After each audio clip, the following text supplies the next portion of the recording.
तो दोस्तों, कैसे हैं आप लोग। आशा करता हूँ सब लोग अच्छे होंगे। तो दोस्तों, कैसे आप लोग का स्वागत है मेरे एक नए वीडियो में। তো আমি এখন বলতে চাইছি, আমি ইংলিশে বাংলা কি করে বলতে চাইছি, ঠিক বাংলাতে বলবো। আমি এখন বলতে চাইছি টি-20 4 নম্বর টি-20 হবে কি। শুভমন গিলকে তো বাদ দেবেন না। বিসিসিআই এরও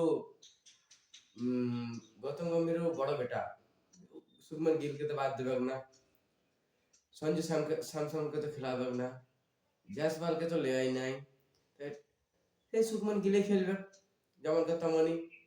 হেডকে ওরা পাঠান দিচ্ছে, তাহলে অস্ট্রেলিয়া ভালো, ওদের নিজের টিমকে ওরা টিমের মেম্বারকে পাঠান দিচ্ছে, যাও তুমি এখন এসএসএ ধ্যান দাও গা।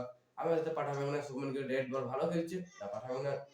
টি-20 খেলতে না পারুক গো, 5টা ম্যাচ 5টা 0 রান করে আউট আসুক, ওকে তাও খেলাবে, তাও শুভমন গিলকে তাও খেলাবে।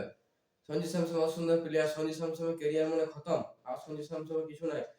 সঞ্জু স্যামসনের ক্যারিয়ার খতম করে দিল। সঞ্জু স্যামসন সুন্দর প্লেয়ার, ওকে আর খেলাছে না। জয়সওয়াল তো রঞ্জি খেলছে রাজস্থানের সাথে, রাজস্থান মুম্বাই, রাজস্থানের গ্রাউন্ডে জয়পুরে। ও তো রঞ্জি খেলছে, ওকে তো লিখে যে 3টে ফরম্যাটের প্লেয়ার, তাই খেলছে একটি ফরম্যাট। আর যে যোন প্লেয়ারটা দুটো বা একটি ফরম্যাট খেলা দরকার, তাই খেলছে 3টে ফরম্যাট। এই 3টে ফরম্যাট পারো আর না পারো, টি-20 গিল চলবে না, তাও গিল খেলেছে টি-20 আর জয়সওয়াল 3টেতে চলবে। জয়সওয়াল এখন ওডিআই ডেবিউ করায় নেই, মানে বুঝতে পারছো, যোন প্লেয়ারটা অত সুন্দর প্লেয়ার, তাকে ওডিআই ডেবিউ করেছে না। মানে কি টিম আমাদের। তো 4 নম্বর টি-20টা দেখা যাক কি হচ্ছে।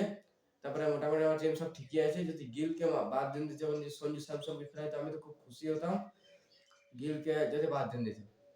তো যাক, যা হলো হলো, এগুলো নিয়ে তোমাদের কি মতামত তোমরা কমেন্টে বলবে। তো যাদের ভিডিওটা ভালো লেগেছে তারা ভিডিওটাকে লাইক করে দেবে, চ্যানেলটা যারা নতুন আছে চ্যানেলটাকে সাবস্ক্রাইব করে দেবে। বাই।